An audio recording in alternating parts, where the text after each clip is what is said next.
Hello दोस्तों, नमस्कार। स्वागत है एक बार फिर से आप सभी का अपने प्रिय चैनल पर। दोस्तों आपको बता दें जो अभी की सबसे बड़ी खबर आ रही है, जहां भारत जा रहे ट्रक को पाकिस्तानी सेना ने लगा दी आग। जी हां, बॉर्डर पर बढ़ गया तनाव। अभी की सबसे बड़ी खबर दोस्तों, साथ ही साथ आपको बताएंगे जहां इधर दिल्ली में ट्रूडो की मेहमाननवाजी, उधर कनाडा में खालिस्तानी पन्नू ने लगाए भारत तेरे टुकड़े होंगे के नारे। बताएंगे दोस्तों जिस पर क्या है भारत सरकार का एक्शन। साथ ही साथ आपको बताएंगे जहां लद्दाख की 1 इंच जमीन भी नहीं है चीन के कब्जे में। बताएंगे राहुल गांधी के दावों का एलजी ने किया खंडन। दोस्तों सारी जानकारी आपको बताएंगे, बने रहेगा वीडियो के अंत तक। और खबरों में आगे बढ़ने से पहले अगर आप भी अपने भारत देश का, भारतीय सेना का और भारत के प्रधानमंत्री नरेंद्र मोदी जी का दिल से समर्थन करते हैं तो इस वीडियो को भी कर दीजिए लाइक, चैनल कर दीजिए सब्सक्राइब, बेल आइकन दबाइए, साथ ही कमेंट बॉक्स में लिख दीजिएगा जय हिंद। जी हाँ, तो बात करते हैं पहली और सबसे बड़ी खबर की, जहां भारत जा रहे ट्रक को पाकिस्तानी सेना ने लगा दी आग। बॉर्डर पर तनाव के बीच तालिबान ने दी बड़ी चेतावनी। बता दें पाकिस्तान और अफगानिस्तान के बीच तनाव लगातार बढ़ता जा रहा है। अफगानिस्तान की तालिबान सरकार ने तोरखम बॉर्डर को बंद करने के पाकिस्तान के फैसले की आलोचना की। अफगानिस्तानी विदेश मंत्रालय ने आरोप लगाया है कि पाकिस्तान ने तोरखम गेट बंद कर दिया और एक सुरक्षा चौकी की मरम्मत कर रहे अफगान सुरक्षा बलों पर फायरिंग कर दी। दरअसल तालिबान सरकार पाकिस्तान अफगानिस्तान बॉर्डर पर अपनी तरफ बंकर का निर्माण करा रही है। पाकिस्तान ने इस पर आपत्ति दर्ज कराई थी। इतना ही नहीं, पाकिस्तानी सेना ने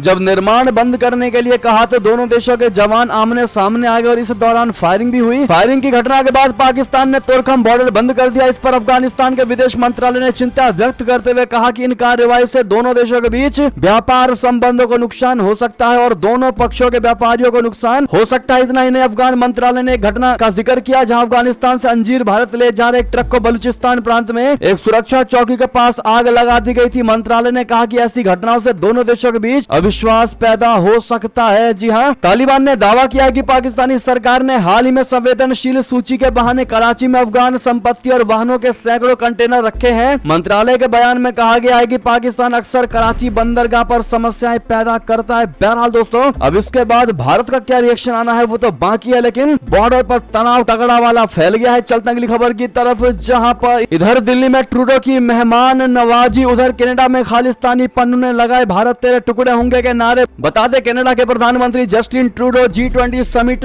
में शामिल होने के लिए भारत में है। उनके विमान में तकनीकी खराबी आने के बाद उन्हें सोमवार को नई दिल्ली में ही रुकना पड़ा। यहाँ ट्रूडो की भारत की मेहमाननवाजी का लुत्फ उठा रहे हैं। वहीं उनके देश कनाडा में भारत विरोधी गतिविधियां रुकने का नाम नहीं ले रही हैं। रविवार को कनाडा के सरे में खालिस्तान जनमत संग्रह कार्यक्रम का आयोजन किया गया। चौंकाने वाली बात यह है कि इसमें खालिस्तानी आतंकी गुरपतवंत सिंह पन्नू भी शामिल हुआ। वो इस दौरान सुरक्षा गार्डों के घेरे में नजर आया। उसने भारत के टुकड़े होंगे जैसे नारे भी लगाए। बताया जा रहा है कि 10 सितंबर को खालिस्तान जनमत संग्रह कार्यक्रम सरे वैंकूवर में गुरु नानक सिंह गुरुद्वारा में आयोजित किया गया। इसमें 5000 से 7000 लोग पहुंचे। हालांकि कार्यक्रम में 50,000 से 75,000 लोगों के पहुंचने का अनुमान जताया गया था। अब ऐसे में दोस्तों देखना ये होगा कि कनाडा के प्रधानमंत्री जो अभी भी भारत में ही है, क्या इस पर कोई रिएक्शन इनका आता है भारत में या बिल्कुल नहीं, देखना ये होगा। चलता अगली खबर की तरफ, जहां लद्दाख की 1 इंच जमीन पर भी नहीं है चीन का कब्जा। जी हां, राहुल गांधी के दावों का एलजी ने किया खंडन। बता दें कांग्रेसी सांसद राहुल गांधी ने हाल ही में दावा किया था कि लद्दाख के एक बड़े हिस्से पर चीन ने कब्जा किया हुआ है। इसके जवाब में लद्दाख के lieutenant governor brigadier doctor BD Mishra जो रिटायर हो चुके, उन्होंने कहा कि चीन ने लद्दाख की 1 इंच भी जमीन नहीं कब्जाई हुई है। उन्होंने लद्दाख की सुरक्षा व्यवस्था को लेकर कहा कि यहाँ पर हालात बिल्कुल ठीक है, हमारे सैनिकों का आत्मविश्वास बढ़ा हुआ है। उन्होंने कहा कि हमारी सेना किसी भी अनहोनी से निपटने के लिए तैयार है। दरअसल राहुल ने अगस्त के आखिरी हफ्ते में लद्दाख के कारगिल में एक जनसभा को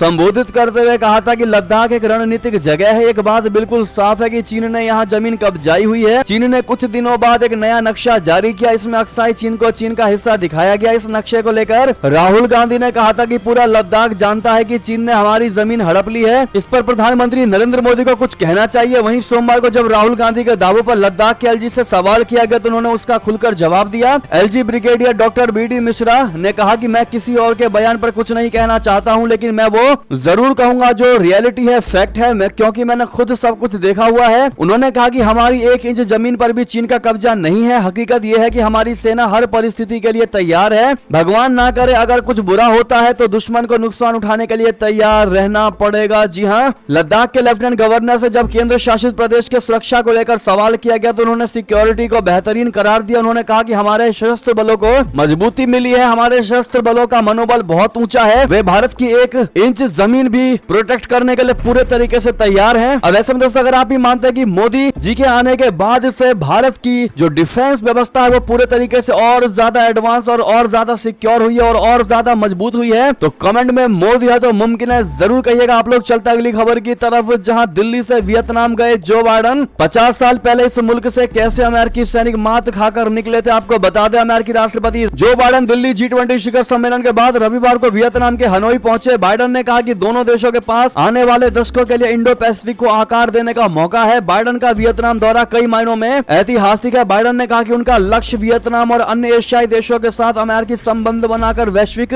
जगत में स्थिरता कायम करना है। उन्होंने इस बात से इनकार किया है कि वियतनाम के साथ एक नए ऐतिहासिक समझौते पर हस्ताक्षर करने के बाद अमेरिका चीन के अंतर्राष्ट्रीय प्रभाव को रोकने का प्रयास कर रहा है। दोस्तों अगली खबर की बात करते हैं, जहां G20 समिट से खबर, भारत के इस कदम से खुश हुआ दोस्त रशिया, कहा इंडिया ने वो कर दिखाया जिसकी नहीं थी उम्मीद। बता दें नई दिल्ली में आयोजित 2 दिन का G20 शिखर सम्मेलन कई मायनों में भारत के लिए सफल रहा। इनमें से एक सबसे अहम बात यह रही है कि रशिया और यूक्रेन की जंग का कोई जिक्र नई दिल्ली घोषणा पत्र में नहीं हुआ। भारत ने ऐसा करके और घोषणा पत्र पर सर्वसहमति बनाकर मास्टर स्ट्रोक खेला है। इस कदम से भारत का दोस्त भी हैरान है। इंडोनेशिया में पिछले G20 समिट में रशिया और यूक्रेन की जंग को लेकर रशिया की आलोचना घोषणा पत्र में की गई थी। इस बार भारत की पहल की बदौलत ऐसा नहीं हुआ। इससे हैरान दोस्त रशिया खुश है। रूस के राष्ट्रपति ने भारत के इस कदम के बारे में रूस का जो पक्ष रखा वो भारत की समिट की सफलता को दर्शाता है। रूस की ओर से भारत में आयोजित G20 समिट को सफल बताया गया। रशिया के विदेश मंत्री सर्गेई लावरोव ने G20 शिखर सम्मेलन में यूक्रेन युद्ध को G20 में हावी नहीं होने देने के लिए भारत की सराहना की। चलते हैं अगली खबर की तरफ, जहां पर जम्मू कश्मीर से खबर, लश्कर के आतंकी भर्ती मॉड्यूल का भंडाफोड़, महिला समेत 3 गिरफ्तार, हथियार भी बरामद। जी हां, बारामूला पुलिस ने एक आतंकी भर्ती मॉड्यूल का भंडाफोड़ करने का दावा किया है। पुलिस प्रवक्ता ने कहा कि क्रेरी क्षेत्र में आतंकवादी हलचल के एक विशिष्ट इनपुट पर SOG क्रेरी 29RR और 52RR द्वारा चक टैपर में एक संयुक्त नाका स्थापित किया गया था। नाका चेकिंग के दौरान चक टप्पर से क्रेरी की ओर पैदल आ रहे 3 व्यक्तियों की संदिग्ध गतिविधि देखी गई। पुलिस पार्टी और सुरक्षा बलों को देखकर इन व्यक्तियों ने मौके से भागने की कोशिश की, लेकिन सतर्क नाका पार्टी ने चतुराई से उन्हें पकड़ लिया। प्रारंभिक पूछताछ में उनकी पहचान बारामूला निवासी लतीफ अहमद डार और शौकत अहमद लोन और बारामूला की महिला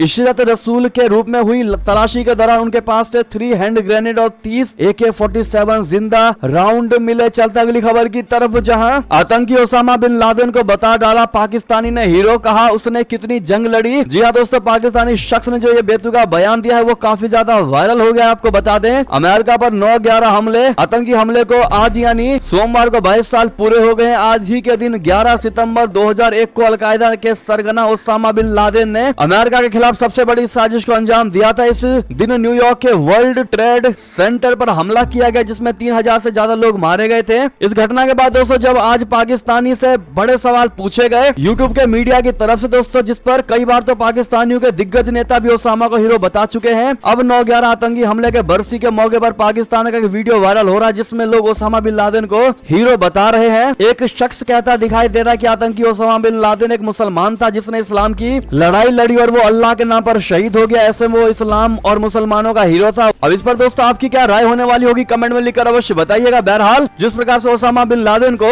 ये लोग आतंकवादी को एक हीरो बता रहे हैं, इस पर दोस्तों आपकी राय तो बनती है, लेकिन आज यही सबसे बड़ी वजह है कि पाकिस्तान गर्त में जा चुका। आज उसके पास खाने तक के लाले पड़े हुए हैं क्योंकि वो आतंकवादियों को अपना सरगना बताता है, अपना सबसे बड़ा रक्षक बताता है। बहरहाल दोस्तों ये थी अभी की सारी बड़ी खबरें। आपको हमारी खबर कैसी लगी? अगर जरा भी अच्छी लगी है तो इस वीडियो को अपने दोस्तों में, भाइयों में, रिश्तेदारों में शेयर जरूर कर दीजिएगा और अभी कर दीजिए इस वीडियो को लाइक, चैनल कर दीजिए सब्सक्राइब, बेल आइकन दबाइए, साथ ही कमेंट बॉक्स में लिख दीजिएगा जय हिंद जय भारत। और यहाँ तक बने रहने के लिए आप सभी का बहुत